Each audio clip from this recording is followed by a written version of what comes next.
Good evening and welcome to Tucker Carlson Tonight. It's just one video shot on a cell phone recently at the University of California at Riverside, but it tells you a lot about what our kids are learning at school and therefore where we may be heading as a country.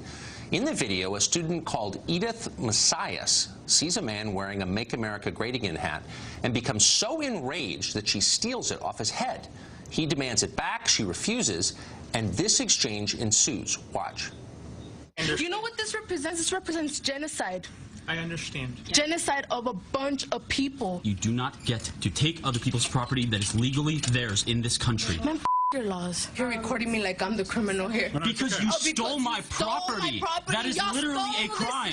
Your ancestors stole this land. That is I hate this country. That's why I say leave. I hate it, and I'm not leaving. That's why I say leave. I'm staying here because there needs to be fixed here, so that's why I'm staying. Okay, then all you right? don't. But you don't fix it by because breaking the laws. we need to get rid of all y'all. Freedom of speech, boy. It. I don't care what you have to say. Because your freedom of speech is literally killing a lot of people out there. That's what it is. Because you're out there wearing hats like these that promote laws and legislations that literally kill and murder in the masses people of color. F your laws. I hate this country, and I'm staying here anyway. Your ancestors stole this land. Your free speech is killing people. It used to be that only the ignorant or the insane talked that way. Yet this is a woman who completed high school and is now receiving a college education, and that's what's changed. Edith Messias talks this way precisely because she was educated in America. She learned these views in school. She and millions of other students who for the past 30 years have been taught to hate America, its laws, its customs, its history. While the rest of us are busy at work raising families, our children are learning that America itself is illegitimate and evil. To them, the Constitution and the Bill of Rights are not seminal documents protecting essential freedoms. They're scraps of paper complicit in some vaguely defined genocide. Edith Messias has learned that America is rotten, and therefore she believes she has no positive obligations to our society. She believes that people who look like the founders of this country are stained with blood guilt, and it is her right, even her duty, to hate them and to punish them for the crime of existing. She didn't come to any of this on her own. She was taught it. Millions of young people are learning the same lessons. Every time an athlete protests the national anthem or a school bans American flags on Cinco de Mayo, those lessons are reinforced. This is the future the left is creating. Once you accept that everything older than the milk in your fridge is morally reprehensible and must be destroyed, the entire past starts to look like an uninterrupted nightmare of bigotry and oppression. You begin to see racism everywhere, even here. The Grinch hated Christmas, the whole Christmas season. Oh, please don't ask why. No one quite knows the reason. It could be, perhaps, that his shoes were too tight. It could be his head wasn't screwed on just right. That's right. Dr. Seuss has been called out as a racist. A month ago, Robert E. Lee and Jefferson Davis were the designated villains. Their statues were toppled, their existences purged from popular memory. But the revolution has gathered steam since then. Now, a librarian in Massachusetts has rejected First Lady Melania Trump's gift of Dr. Seuss's books, claiming the illustrations are, quote, racist caricatures. Well, the Cat in the Hat is a wonderful cat, but leftists could not be contented with that. In modern America, everything's racist, they'll say as they search for invisible traces. A wonderful cat in a hat can't be funny. He has to be mocking black people for money.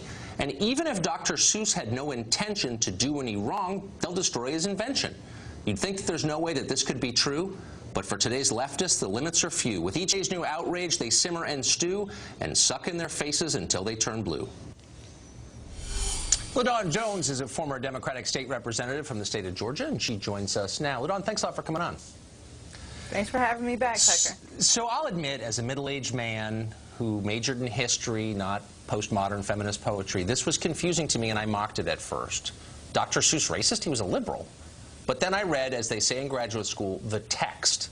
And so I think I understand what's going on here. I want to read you a portion of The Cat in the Hat. And you confirmed for me that this is, in fact, bigotry. I know some good games we could play, said the cat.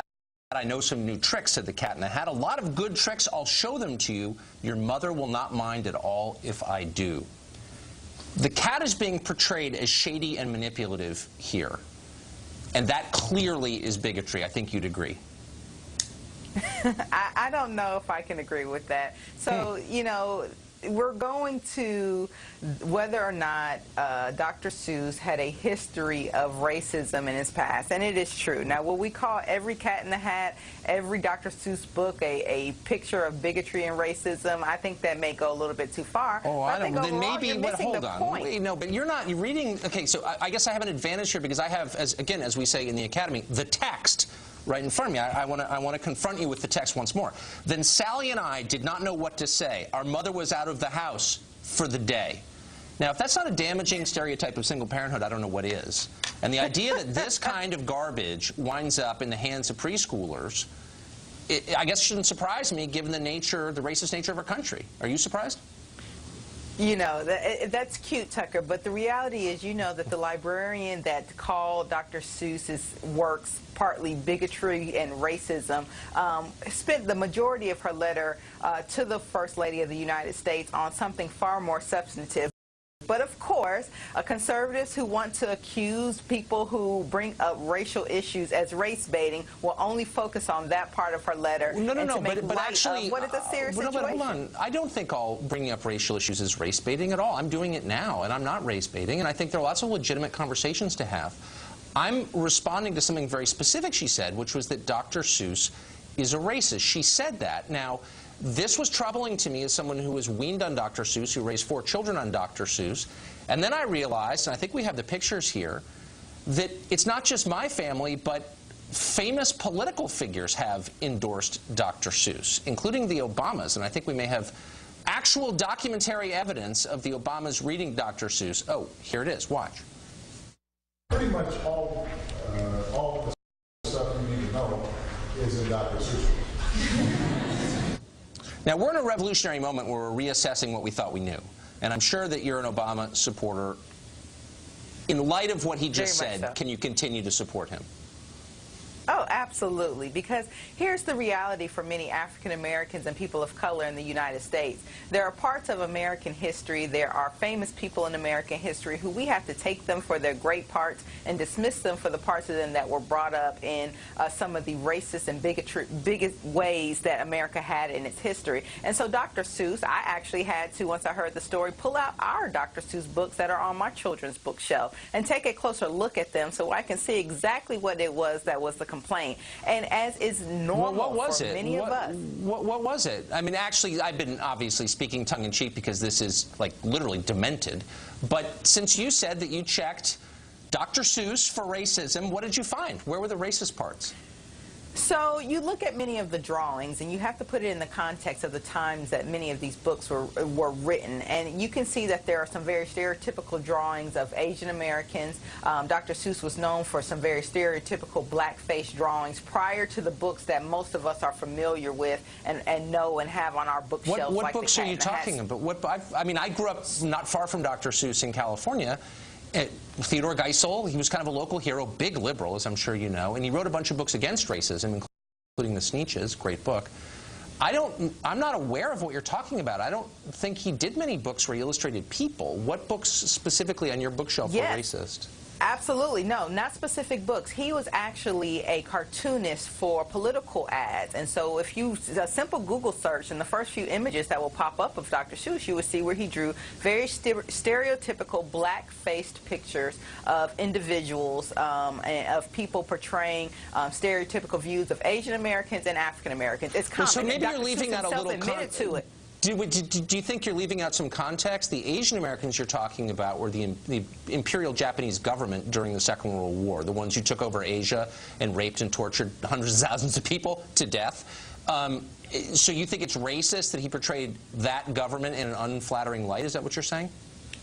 Well, I would imagine that if I were to draw some of the Confederate soldiers in the same kind of light that he did, despite the fact that they were treasonous, people will still find many of those caricatures, if I took their worst features and put it out there and made fun of them, they would call that racist too. So yes, actually I do. It doesn't matter if they were bad people. It's okay to, I think it was okay in 1943 to mock the Japanese army, and so maybe it's lacking a little Tucker, historical context. It's not okay. It's not okay. Who put you in charge of what's okay? Like, wait, let me just ask: is there any recognition? I know we're like debating on TV and everything, but just part of you think like, wow, the people I'm around, maybe myself, we're scolds. We've like turned into something we used to hate when we were kids, which is people who jump up and say, you can't do that. I mean, do you ever think that? Like, what have I become? Well, that I'm denouncing Dr. Seuss? Well, no. I'm going to tell you what is the first thing that normally comes to my mind is respecting the person who is near me, respecting the people who are around me. I may have private opinions, but there's certain things that you don't say out loud. There's certain things that you stop yourself from thinking out of simple human respect for common man. For example, a perfect one is when your president calls an entire league SOBs. Those are things that you just don't say out of your mouth, particularly when you are a person of power. And so although you may accept it in your community to just say, oh, we talk about people of other races as if it's not a problem, I think a good human American to make America great again knows that we respect our neighbors. I love the parenthetical charge of racism. In your community, you might do that. No, actually, he's denouncing professional athletes of a bunch of different colors. So slow down, LaDon. But you're dodging my key question, which is why in the world is the left discrediting itself by going after, of all people, Dr. Seuss? Like, it's absurd. Do you recognize that at all? I think there's racism that exists. I mean, of course there is. But Dr. Seuss was not a major purveyor of it. So, like, why are you hassling Dr. Seuss? That's kind of the question. Do you feel silly when you do that? Absolutely not. And let me tell you what's absurd. This librarian who brought up this whole Dr. Seuss issue had a whole 2, 3, 4, 5 paragraphs before she talked about Dr. Seuss that talked about how ridiculous it was that they used taxpayer dollars to send books to overprivileged schools that didn't need them. But instead of focusing on that very important point that you should agree with since you're a fiscal conservative, you want to focus on the latter part of her letter that talks about Dr. Seuss. You know why? It was because nuts. You want to trivialize and librarians what who really turn down be an books. important issue. I mean, she sounds like the silliest person maybe who's ever lived in this country. Okay. Isn't it ridiculous that the First Lady of the United States wouldn't know that a school already had all of the most common I can't believe she sent Dr. Seuss books to a $1,000. library. She should be in jail. I mean, listen to yourself, LaDon. You're a nice person. I don't mean to be mean, but come on now. Thanks for joining us tonight. It's not mean. It's just not realistic. And unfortunately, we need people like you to speak up and say that, you know what? Stop sending Dr. Seuss books. It's bigoted. Yeah, okay, good. I can't wait for this year to be over. Mark Stein has written quite a few books of his own, though the Obamas didn't like them quite as much as they liked Dr. Seuss. Maybe they need to reassess. He joins us tonight. What do you make of Seussgate, Mark? Yeah, I think when you said it's trashing anything older than the milk in your fridge, that's right, Tucker. This is like year zero in Cambodia. The world has to be created anew. So in the space of about 20 minutes, we've gone from the Confederate flag is racist to the Star-Spangled Banner is racist. We've gone from General Lee is racist to Dr. Seuss is racist. We've gone from way down on the levee in old Alabama is minstrelsy to the cat in the hat is minstrelsy, which is actually this librarian's argument. I looked up the piece she referenced in the Journal of Social Justice Librarians or whatever it is, and it is incredibly moronic. It is part of the dumbing down of American society. The piece argues that the cat in the hat's bow tie is meant to be an evocation of 19th century racist minstrel shows. Now, just off the top of my head, cartoon characters who wear bow ties, Porky Pig, Mickey Mouse, Donald Duck, Huckleberry Hound. Yogi Bear doesn't wear a bow. He wears a necktie like me, but his boy sidekick Boo Boo the Bear wears a bow tie. Ambrosio, I think the name is, in My Little Pony wears a bow. I'm not one of the many men in the Western world who are obsessed with My Little Pony and have My Little Pony parties, but I happen to know this one character in My Little Pony wears a bow tie. Cartoon characters wear bow ties. That's nothing to do with minstrel shows. We are making ourselves a society too stupid to survive, as that California student demonstrates, if we go down this path. What's so striking to me is, so we're debating the tax bill in Washington right now, and the entire conservative establishment is kind of on board, and they're very spun up about it, and that's fine. And they're right about most of it. I think I'm not mad about it. But this is what they spend all their time doing here in D.C. All these nonprofits are focused on the tax code, which you can change instantly with a vote. Meanwhile, the culture has become so rotted that I'm wondering if we can hold together as a country. Maybe they should have paid a little more attention to stuff like this and a little less to capital gains taxes over the past 40 years. Do you think? Oh, absolutely. I would say the education system is the biggest structural defect in the United States and most other Western countries. I get these emails, or every time you do a story on the latest bit of campus craziness, I get these emails from people saying, oh, whatever happened to common sense? Well, common sense presupposes that a society has something in common. And if one person looks at a cat in a hat and thinks, oh, there's a cute cat in a funny candy-striped hat, and the other sees a 19th century minstrel show, then in fact they do not have enough in common to hold together. And that's what's really crazy about this. And just to go back to what you were talking about earlier, the problem here is that if everything is racist, nothing is racist. Well, that's right. So that if the Confederate flag is racist, if Robert E. Lee is racist, if and then we go to the national anthem is racist, the flag is racist, now Dr. Seuss is racist, then nothing is not racist. And we're actually nuttier than the Nazis on this. I mean, Hitler's favorite operetta was The Merry Widow, which at the time was also the biggest hit on Broadway. And nobody in the height of insanity after the Nazi period in Germany thought to examine The Merry Widow as a sort of covert Nazi thing. It just happened to be a piece of music Hitler liked. We're actually getting nuttier in our cultural totalitarianism. Your point that common sense presupposes a common understanding of the world is really deep. I'm going to be thinking about it all night. Mark, thanks a lot for joining us. Thanks a lot, Tucker. Loved your poem, by the way, although I think some of your tetrameters were a bit dodgy. That's for sure. Thanks. We've got a Fox News alert. Secretary of Health and Human Services Tom Price has resigned. He left earlier today following revelations that he spent more than $1 million in taxpayer money chartering private planes when he easily could have flown commercial. Well, the scandal offended the president, who repeatedly told reporters this week he was considering firing Price. With Price's departure, Don J. Wright will take over as the acting secretary over at HHS. Now, Price has been on the show a number of times. He always seemed like a decent, level-headed guy, not at all the kind of person who'd confuse a cabinet appointment with being Beyonce. But power does that to people. In Washington, it does it to an awful lot of them.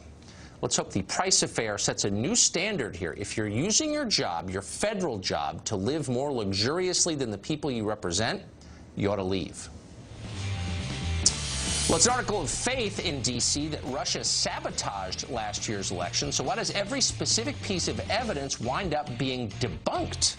Up next, we'll ask a reporter for The Federalist if Russian collusion is based, in the end, on religious faith rather than real evidence. And then a Satanist group has a plan to force Christian bakers to bake cakes for Satan, because it is, of course, 2017 and things like that happen. We'll talk to the group's founder just ahead.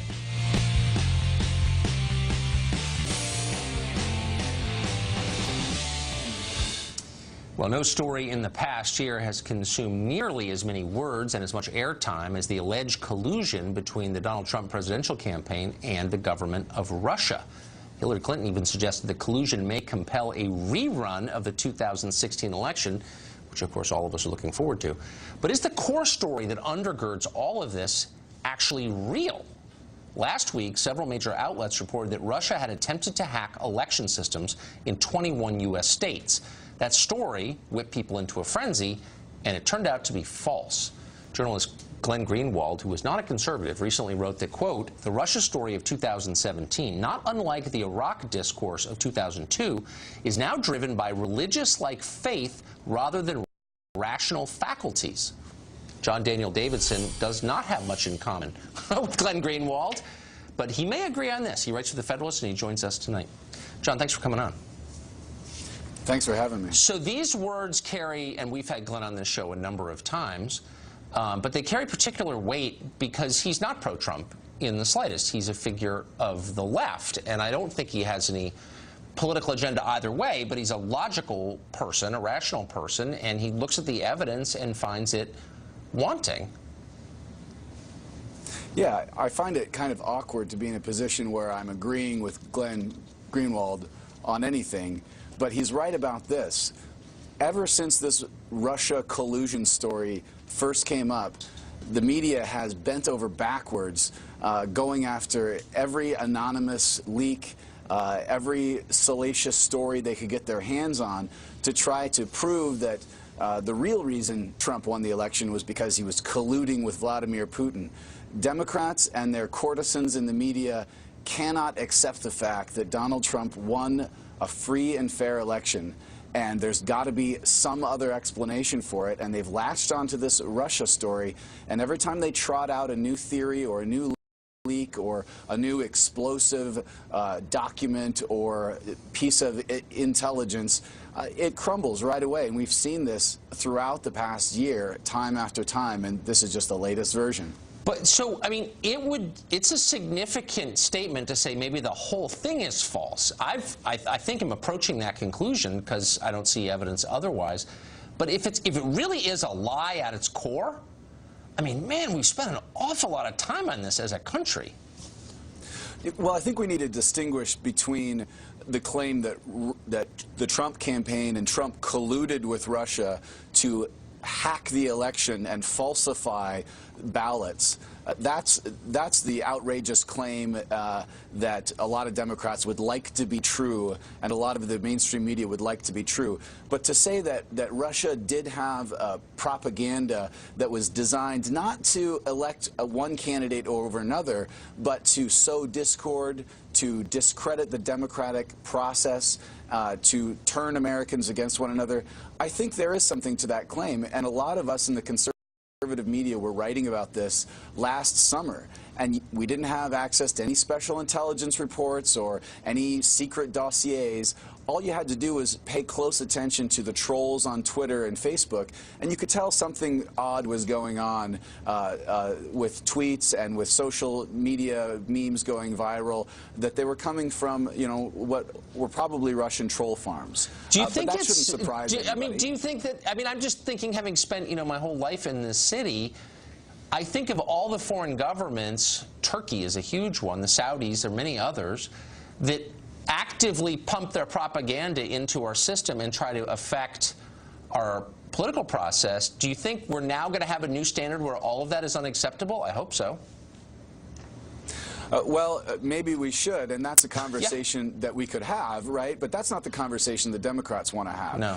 There is a whole swath of the left that can only believe that Donald Trump either got elected because half the country are racist, or Trump colluded with Russia. But it's impossible for them to imagine that maybe Hillary Clinton was a horrible candidate who ran a horrible campaign, and vast numbers of Americans wanted something different. That can't be true, so no, it can't. It's got to be Russia, right? Though I'm kind of excited for this new tomorrow we're getting, where no foreign governments are allowed to influence our process. I'm in favor of that. We're going to hold them to that new standard. John, thank you. That's right.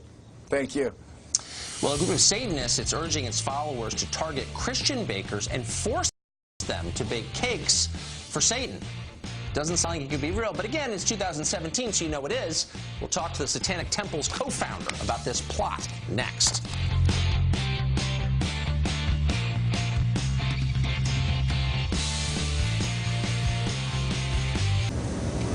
Well, a teacher in Florida plans to celebrate the coming holiday season in an unusual way by asking his students to hail Satan, literally. Teacher Preston Smith in Boca Raton, Florida, says he wants to put up a 300-pound pentagram in the public square down there bearing the slogan, "May the children hail Satan." The display is intended to compete with a nativity scene put up each Christmas. Meanwhile, the Satanic Temple, it's based in Salem, Mass., is encouraging its followers to find Christian bakers and ask them to bake cakes honoring the Prince of Darkness as a show of support for gay couples who've been denied cakes for weddings. Lucian Graves is the co-founder of the Satanic Temple in Massachusetts, and he joins us tonight. Lucian Graves, thank you for coming on tonight.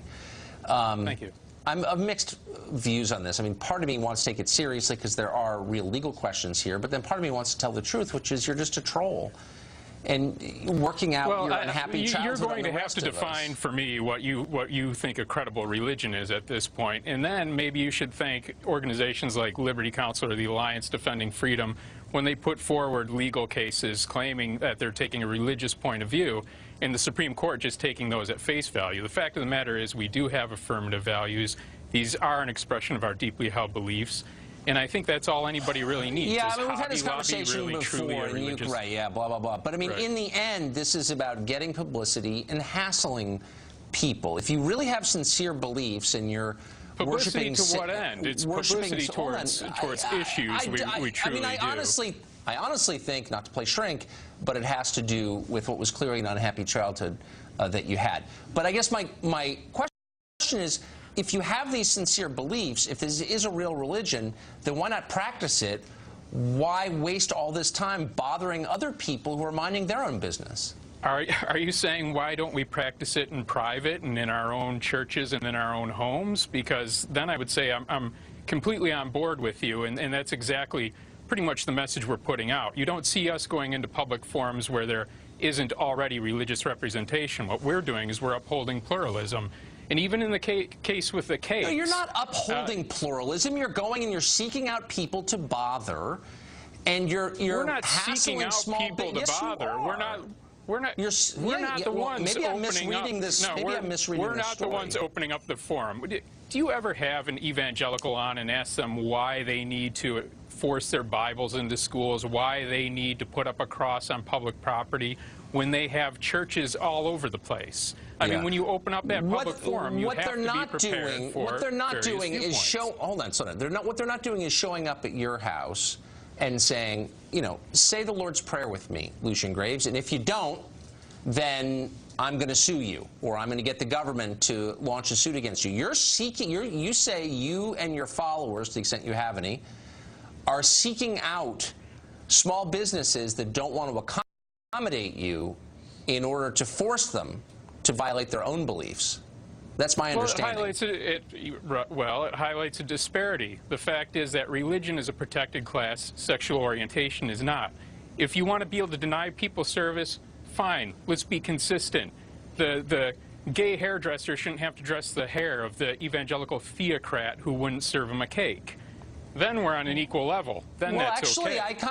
I'm fine with that. I mean, I think if it's your business and you're being asked to violate your beliefs, I think, and their sincere beliefs, This does bring up some troubling questions, though, about protected classes and race. It does bring up, it does actually, yes, it does. But one of the reasons that this was not an issue after the civil rights movement, I mean, no one's defending denying people service on the basis of their race, which is clearly immoral and wrong and illegal, and it should be. But questions like the bakery out in Colorado, one of the reasons those haven't arisen in the last 50 years is because people had a sense of decency and politeness, and they didn't feel that it was the right thing to get in someone else's face and force them for the sake of making some kind of public statement to violate their beliefs. Do you see what I'm saying? Like, they didn't behave like you. Sure, then we should... Then the gay baker shouldn't be forced to make a cake for the evangelical theocrat. And then I'm fine with that. I kind of agree. I actually kind of agree with that. But here's the difference. I haven't seen a single case of an evangelical forcing any kind of bakery to bake a cake that violates the baker's personal beliefs. And if there was such a case, I would come down on the side of the bakery, because why don't you back off and let people live their lives? In fact, why don't you do that, Lucian Graves? Right, exactly, if indeed that's your real name. But you can't, because religion is a protected class. So yeah, whatever. Either take you're away making the a nonsensical point, and I think you should crawl back into your hole. Thanks for joining us tonight. I appreciate it. Insider trading is illegal. Don't try it. You'll go to jail. Ha! Unless you work for the Congress. They do it a lot, and they get away with it. We're talking to Peter Schweitzer next. He wrote a whole book about this. The practice is widespread. It's appalling, and we've got details. Then we'll talk to a civil rights commissioner who says the left's rhetoric on crime is needlessly inflaming tensions in this country, and it's hurting America. Peter Cushing.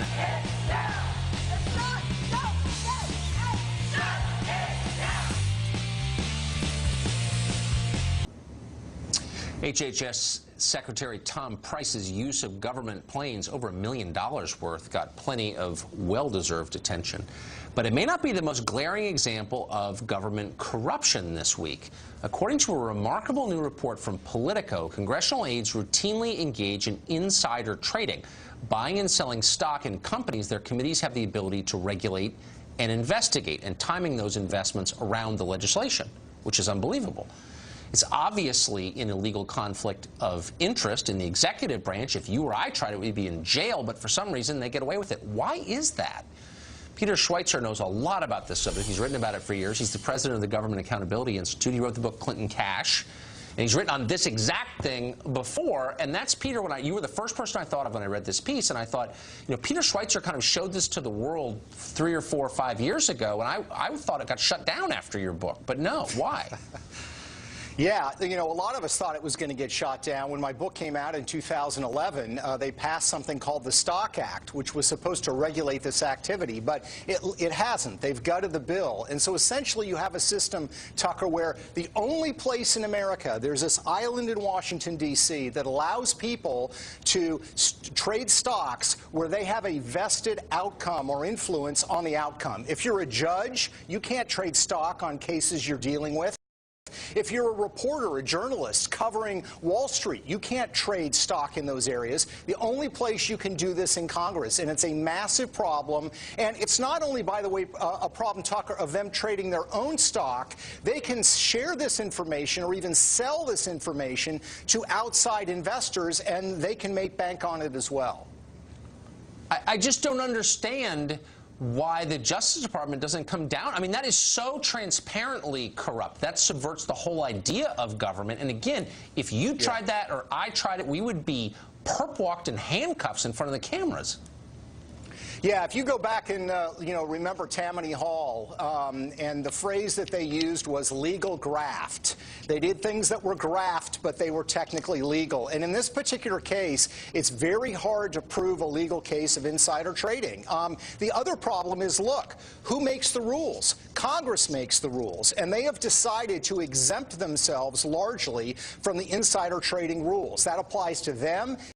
It applies to their spouses, and it applies to their staff. So, you know, as the Politico report pointed out, Tucker, you've got hundreds of congressional staffers, and those are only the ones that are required to disclose their stock trades. You have hundreds of them trading stock every year in companies that they regulate. These could be companies that are subject to congressional action. These could be companies that are going to benefit from certain legislation. These are companies that could be hurt by certain pieces of legislation. And as you know, Tucker, oftentimes congressional staffers know even more about these details than members of Congress do, so they can really, really clean up in this area. It just makes a mockery of our markets. I mean, the whole point of the markets in the United States is they're transparent, and all of us have roughly the same information.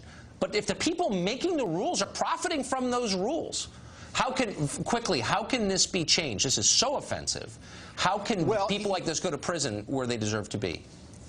Well, number one, they should just simply ban, if you are a congressional staffer or a member of Congress, ban the trading of individual stocks. Or number two, at least require a blind trust, which is not perfect. But that's the only way this is going to work. You've got to have a clear, bright line that says this activity is illegal. The problem is, on Capitol Hill, they're assuming that they're going to be able to get away with it because people aren't paying attention. It's one of those drain the swamp issues that's persistent and has got to be tackled directly. It really does. Somebody needs to overturn the tables in the temple, like tonight.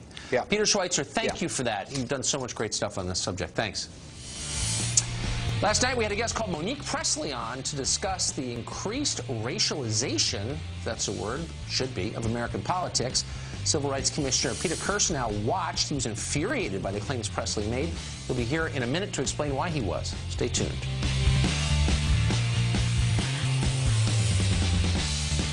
Well, during last night's show, we interviewed a lawyer called Monique Presley. She came on to discuss the repeated injection of racial rhetoric into the national anthem protests and, by extension, into the American political discourse.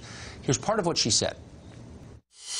The issue is why there are protests in the first place, and the people who are living terrified every day just walking down the street. So if you look at how we got here because African American men are disproportionately stopped, disproportionately searched, disproportionately arrested, and disproportionately killed per capita in this country.